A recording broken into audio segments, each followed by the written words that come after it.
Leta ya Repubulika Iharanira Demokarasi ya Kongo aho gushyira imbere inzira z'ibiganiro zikomeje hirya no hino yaba inzira ya Washington cyo kimwe na Doha, ni mu gihe kandi bakomeje gucika intege mu majyepfo y'uburasirazuba bwa Repubulika Iharanira Demokarasi ya Kongo, by'umwihariko mu mujyi wa Uvira bahisemo n'ubundi kongera kugarura bya birego bisanzwe ku gihugu cy'u Rwanda. Kuri ubu ngubu ni nyuma y'uko ku munsi w'ejo batangaje ko bagaragaje bamwe mu barwanyi ba FCM23 banagaragaramo umwe mu basirikare bo mu ngabo z'igihugu cy'u Rwanda, iby'u Rwanda rutagize icyo ruvugaho, gusa bikaza kugaragara neza n'ubundi ko byari ibinyoma bishingiye ku mpamvu za politiki.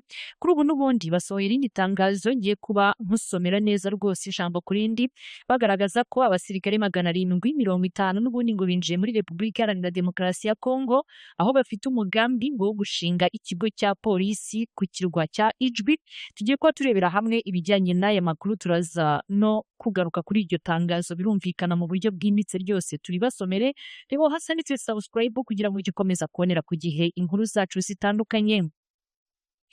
Leta ya Repubulika Iharanira Demokarasi ya Kongo binyuze mu butegetsi bwa Kivu y'Amajyepfo basohoye itangazo riremereye bavuga ko hari abasirikare b'u Rwanda bageze ku kirwa cya Ijwi ndetse ngo bakaba batangiye no kubaka ikigo cya polisi y'u Rwanda muri ako gace. Nk'uko byatangajwe mu itangazo rifite nimero 004/2025, ngiye no kuba nkusomera mu kanya.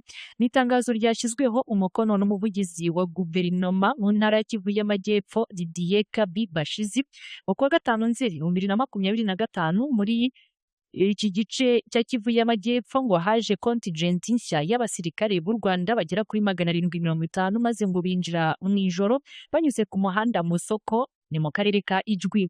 Guverinoma y'intara ya Kivu y'Amajyepfo ni ku ruhande rwa Leta ya Repubulika Iharanira Demokarasi ya Kongo ikavuga ko izi nyeshyamba za FCM23 ngo zigaruriye kari agace, ariko nanone ngo zifashijwe n'ingabo z'igihugu cy'u Rwanda nk'ikimenyetso cyo guhisha icyo bise politiki yo kwiyomekaho ubutaka bwa Kongo bikozwe n'igihugu cy'u Rwanda. Itangazo ryerekana ko ibikorwa byo kubaka ikigo cya polisi y'u Rwanda ngo biri kubera ahitwa Mwando, ni mu gace ka Mogote, ni ku nkombe z'ikiyaga cya Kivu, ni imbere gato y'umujyi wa Kibuye ku ruhande rw'igihugu cy'u Rwanda. Bakomeza bagira bati muri iryo tangazo ati ibikorwa nk'ibi ngibi ni ugusuzugura bikomeye cyane ubusugire bwa Kongo ndetse n'ikimenyetso cy'umugambi wo kwigarurira igice cy'igihugu cyacu uhishwe inyuma n'inyeshyamba za M23 zibarizwa muri AFC bikozwe n'igihugu cy'u Rwanda. Hanyuma rero guverinoma ya Repubulika Iharanira Demokarasi ya Kongo binyuze muri Kivu y'Amajyepfo bakavuga ko badashaka ko hari uzahakana ibi byose mu bihe bizaza, ari nayo mpamvu basohoye iryo tangazo. Bakaba bakomeje gushimangira ko bamaganye bikomeye ibi bitero bishya mu byo gukomeza kwigarurira ubutaka bwa Kongo. Basabye ubutegetsi bwa Kinshasa guhita bashyikiriza kino kibazo inzego zose zishinzwe kureba ibitero byambukiranya imipaka no ku rwego mpuzamahanga, harimo umuryango wa ICGLR, umuryango wa Afurika yunze ubumwe AU, ndetse n'abayoboye ibiganiro by'ubuhuza barimo Washington cyo kimwe na Doha.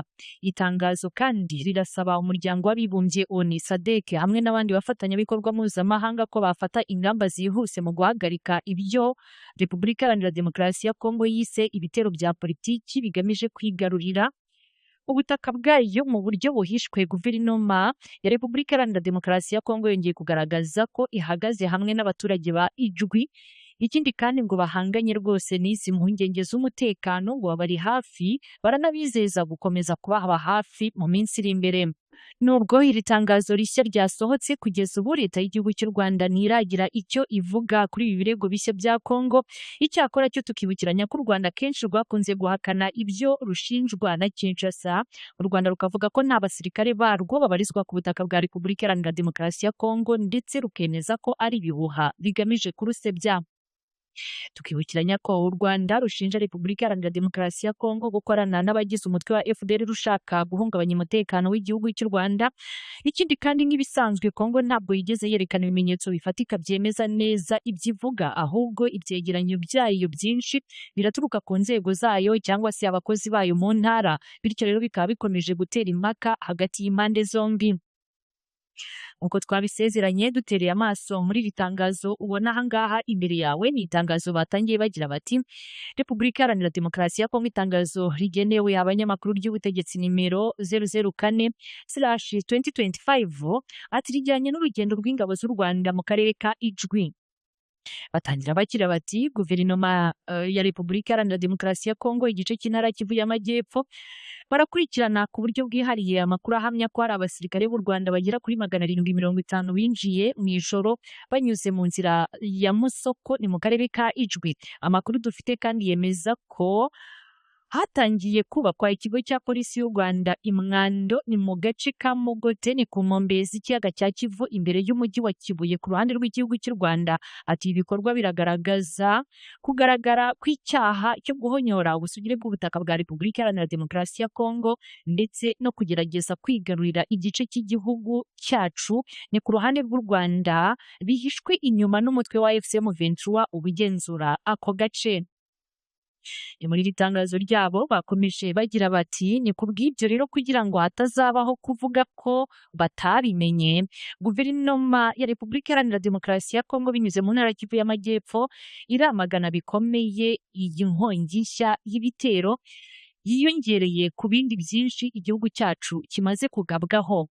Irahamagarira ubutegetsi bukuru guhita bwitabaza urwego rw'umuryango wa ICGLR urebana n'ishyirwa mu bikorwa ry'amasezerano urw'umuryango wa Afurika yunze ubumwe ndetse n'abagize uruhare mu masezerano y'amahoro ya Washington na Doha kugira ngo hashyirwe ahagaragara irihonyorwa rishya ry'amasezerano yo guhagarika imirwano. Ati turasaba kandi byihutirwa umuryango mpuzamahanga ONU, umuryango wa Afurika yunze ubumwe, umuryango w'iterambere rya Afurika y'Amajyepfo SADC ndetse n'abandi bafatanyabikorwa mpuzamahanga n'ingeri nyinshi kugira ngo barebe neza iyi ntambwe nshya y'ubushotoranyi yo gufata ingamba zihutirwa zo guhagarika iyi politiki yo kwigarurira ibice by'igihugu bikomeye ni mu izina ryo gukomeza kubyihomaho cyangwa se kubyiyomekaho ariko nanone barenga ku masezerano atandukanye.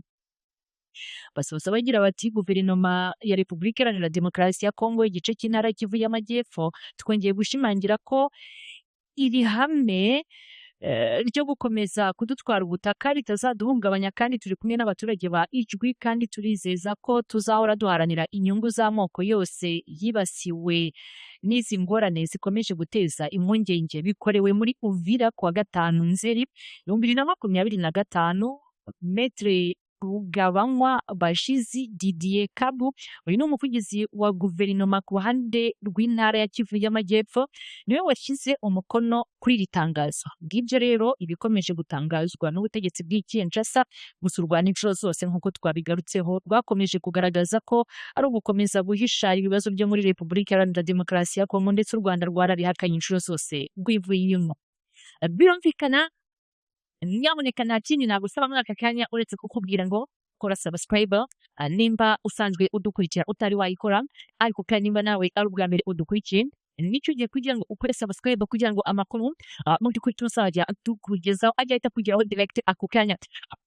Birumvikana nyamuneka nta kindi nagusaba muri aka kanya uretse kukubwira ngo kora subscribe nimba usanzwe udukurikira utari wayikora ariko kandi nimba nawe ari ubwa mbere udukurikiye nicyo ugiye kugira ngo ukore subscribe kugira ngo amakuru mu by'ukuri tuzajya tukugezaho ajya ahita kugeraho direct ako kanya.